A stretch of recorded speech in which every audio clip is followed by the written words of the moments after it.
Saat ini tengah muncul laporan-laporan mengenai pemboman Israel terhadap Palestina muncul ke permukaan. Banyak orang tewas akibat pemboman yang terjadi sepanjang pertempuran ini.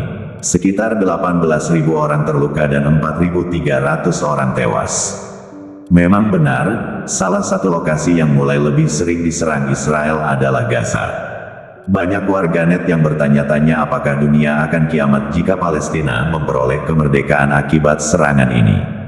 Topik indikator akhir dunia menjadi banyak diperbincangkan akibat konflik yang masih berlangsung antara Israel dan Palestina. Banyak yang percaya bahwa dunia akan berakhir jika Palestina memperoleh kemerdekaannya.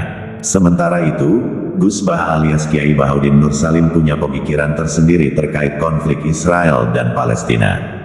Dalam sejarah Islam, Palestina memiliki Nabi Ibrahim melalui anaknya bernama Nabi Ishak, lalu melahirkan Nabi Yakub, lalu melahirkan Yahudacas.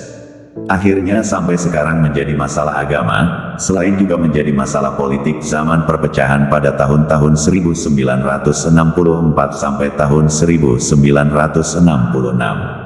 Sebetulnya sejak dulu sudah masalah agama. Keyakinan orang Yahudi, Palestina itu bumi yang dijanjikan Allah milik mereka. Atas nama kitab suci, mereka mati-matian mempertahankan Israel yang sekarang ini, ulas Gus Bah. Nahdlatul Ulama ini juga menjelaskan bahwa masyarakat Palestina lebih dikenal dengan kelompok Kanaan yang sudah lebih dahulu menduduki Palestina. Hadis tentang pembebasan Baitul Maqdis juga seringkali menjadi landasan bahwa hari kiamat akan datang setelah Palestina merdeka.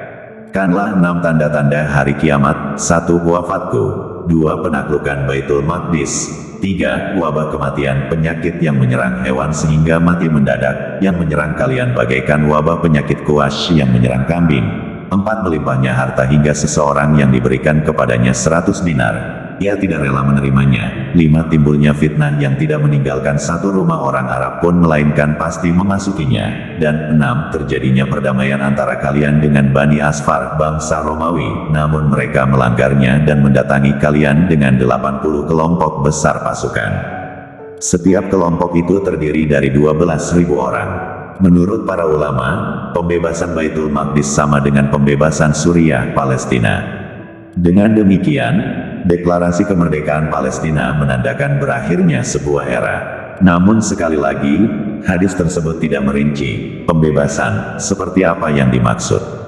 Ada banyak kisah kolonialisme di Palestina. Setelah Perang Dunia Kedua, Romawi menaklukkan Palestina, yang akhirnya dibebaskan oleh Umar bin Khattab. Zionis menginvasi negara setelah itu. Setelah itu, pada tahun 1187 pasukan salib berhasil menaklukkan Palestina hingga akhirnya Salahuddin Alayubi berhasil membebaskan wilayah tersebut. Hingga saat ini belum ada perbedaan pendapat bahwa penjajahan Zionis di Palestina merupakan kolonialisme terakhir atas wilayah Palestina. Palestina mungkin akan merdeka sebelum mengalami penjajahan lagi. Kemerdekaan Palestina adalah tujuan yang sangat diharapkan oleh banyak orang, dan menjadi penting dalam konteks perdamaian global. Konsep hari kiamat adalah hal yang sangat subjektif dan tidak dapat dihubungkan secara langsung dengan kemerdekaan Palestina. Yang lebih urgen adalah melihat bagaimana perjuangan Palestina mempengaruhi dunia dan pentingnya mencari solusi yang adil dan berkelanjutan untuk konflik Israel-Palestina. Jadi apakah benar Palestina merdeka berarti akan terjadi kiamat? Jawabannya adalah tidak ada yang tahu pasti. Kita tidak bisa menyimpulkan segala sesuatunya sendiri tanpa dasar yang benar. Lebih baik kita sibuk memperbaiki diri, agar saat kiamat tiba, kita akan siap menghadapinya.